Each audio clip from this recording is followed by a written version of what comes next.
2017年改，很漂亮。它的底水会比较少。花莲的火车票，它必须在2周前才开放。12点一到我就送出去，这样子竟然没车位，那他们到底怎么买？独轮真的是学得起来啊，真的是一项终身技。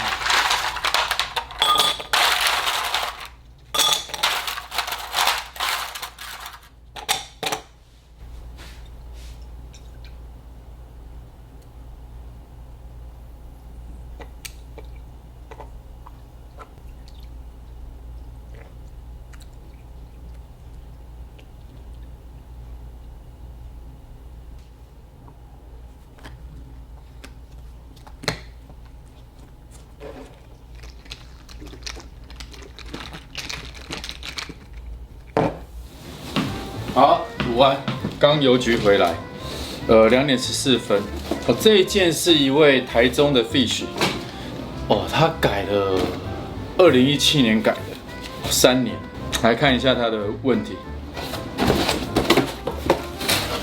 哇，他板子有去刻，酷。之前没有他大概去雷雕还是怎样，还是手刻的，蛮漂亮的，一个翅膀。很漂亮，对。那它的问题是，可以开机啊，可以开机有电。好，我来检查一下，因为它没给我遥控器。27.8，不对，因为27.8伏，但是却是满电，表示它的蓄电是有问题。它满电应该是29.4，但现在只有27.8，27.8不应该是满的。这个可以试一下。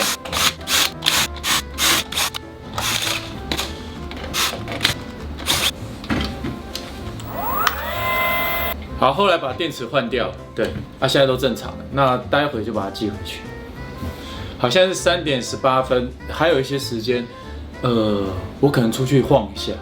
我是想要去拍一点东西，先来拍一个独轮的新手注意事项之类的，对，确切的内容是什么，我待会再来想。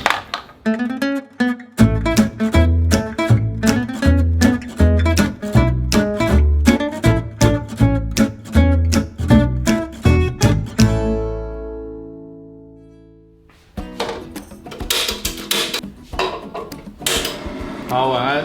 今天是礼拜三，礼拜三晚上7点19分。今天很妙。应该说昨天晚上就有一个粉丝团的朋友他就忽然问我说：“贤爸，你的 S16 有要卖吗？”就是我那台独，因为他知道我订了 V11。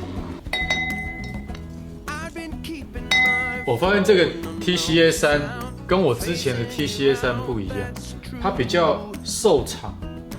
我觉得高度比较高，他就问我说：“我的16S 要不要卖？”然后后来我就说：“如果你要买的话，我倒是可以卖哦，因为我 V16 来 ，V11 来的话，我觉得我16S 应该，等它，因为它比较尴尬，它就夹在中间。例如我这附近，我大概都用981 S2，如果我要跑比较远，我可能就滑 V11，比较舒服。”这个用 TCA 3接 TCA 2的下壶，就是它这个下面比较接近壶底，它的底水会比较少，有没有？底水比较少，真的虹吸到第2天很好喝。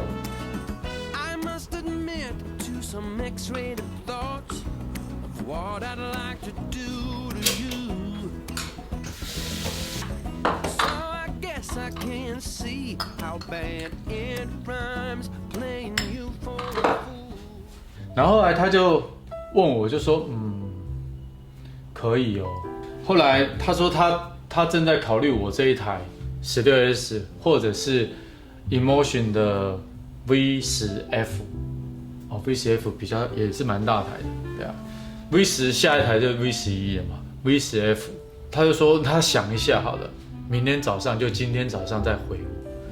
结果早上他跟我说：“贤爸，不好意思，我还是决定买 V10F。” 我想说OK 啊，那我正在想跟他讲说，其实你要买 V10F 我也弄得到啊，因为我目前跟那个店长配合我们要进 V10F 也是没问题啊，而且价格还比较便宜。结果我才想说早上再跟他讲而已，他跟我说来不及了，他已经付定金，然后付定金对方也不退给他，对啊，我说算了没关系，这就是缘分，随缘啦，随缘但是这一次算无缘没有关系，不要勉强，对啊，总之就很妙啦。我想说你怎么会那么急，就差那么一下子，对啊，而且他是已经先定了才跟我讲说他觉得他还是想要 V10F， 对啊，你如果我本来以为他会先跟我讲再去订，对啊，他顺序做错，否则他还可以省一点钱。对，昨天也发生一件事情，因为我们8月份要到花莲去，这次要玩4天3夜，然后因为我们是预定8月5号去，然后他那个台湾这边花莲的火车票，他必须在2周前才开放，所以昨天7月22他开放可以预定。所以我们就准时在12点就开始订。我12点我要弄闹钟，12点一到我就送出去，这样子竟然没车位，很扯竟然我们要的车是早上7点多那一班到花莲是10点多的9点多那一班竟然没车位，我一直以为是还没开放，就傻在那边一直重送。后来他才出现一个说我要不要往后2个小时试试看，我订往后2个小时就有我订到9点多的，9点多到花莲11点多，很扯12点准时这样子买不到，那他们到底怎么买的？那有些朋友说可能是用电脑机器这样买，可是现在买都要加身份证号码，很厉害，真的很厉害，我觉得很不可思议。后来就算了，反正我们现在这样去程的车票确定。车票确定之后，我才可以订租车嘛。这次又是租艾瑞，因为我们这次锁定就在花莲市附近这样玩，可能会到太鲁阁反正七星潭反正就是这一块花莲比较深度的玩4天3夜。我们不跑到台东去了，那就在花莲玩4天，对，所以都在那附近，所以那个租车也很方便。那个花莲市区光可以租车的地方10几个点。我还在想说，如果像我们第3天，我们前2天住的是 Booking.com 里面的民宿，然后第3天我是订 Airbnb， 对 ，Airbnb 比较便宜，对，然后那个点又非常好，那点就在火车站旁边，然后我们还车也在附近，蛮期待这次8月份去花莲，就8月5号到8月8号。我也因为订车票，因为我太久，我只有当兵的时候买过车票，到现在已经好多年了。那这次为了去玩，我才重新熟悉一下车票怎么订。原来已经有 App， 很方便。那我看 App 的同时，我就开始看，到瑞芳多久的时间？要发现到瑞芳只要半个小时。你如果坐那自强号，那如果以后要去9份就很简单啦。例如说，我1点多到板桥坐火车。到瑞芳才，12点多坐火车到瑞芳才1点多，1点多就可以滑独轮到处跑了，然后到下午5、6点再回来，回来我就回到松山，那个更快，对吧？等于又多一项交通工具的选择。然后后来我刚刚去拍了2集的独轮新手的入门，类似简单的算教程吗？算分享，不要说教程，分享。不是就长这样子，因为就是一个是滑独轮的概念，没有护垫，你应有的态度，还有你怎么选择入门的独轮，然后你要什么样的观念，还有护具的重要性。然后后来又录一段是怎么样踩上独轮然后怎么样站立。对，我今天拍了这2个。那这2个我会分成2段小影片，一样我会分享，对啊。那不管你们跟我买是来跟我学，或者你自己看影片，都可以。但是有些诀窍的确是有人点会比较快，你自己练不是练不起来。我还在看到我3年前的2017年的7月23号第3天。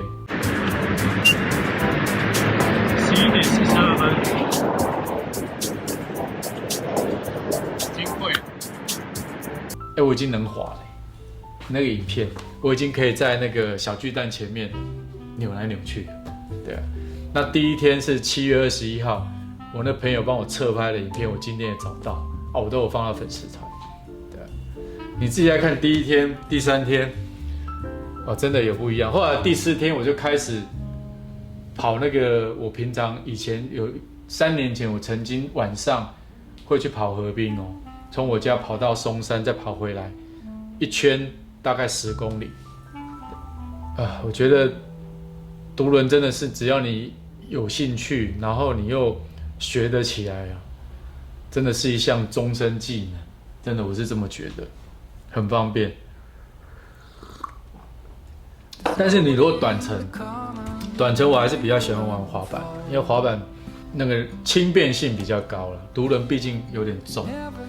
像 V11 27公斤啊，我如果出去玩然后滑回家的话，我家要爬4层楼。我搬那台 16S 16公斤左右，我都觉得有点重。如果再多10公斤，很重。但是要试了才知道，身体会习惯。好，今天就这样吧。今天礼拜3嘛，你看影片礼拜5又要放假，拜拜。好久不见，小虎子。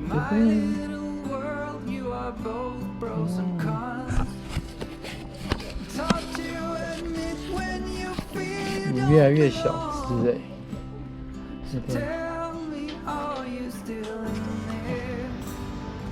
跑了6公里，均速5分33，11点要关灯，这走2K。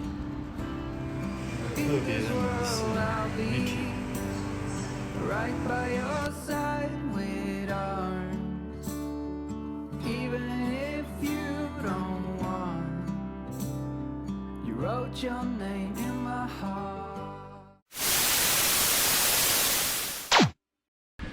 刚刚我忘了讲，我刚刚收了3倍券，然后我就贴在粉丝团说，我可以收3倍券，结果马上就有一个朋友要用3倍券买滑板。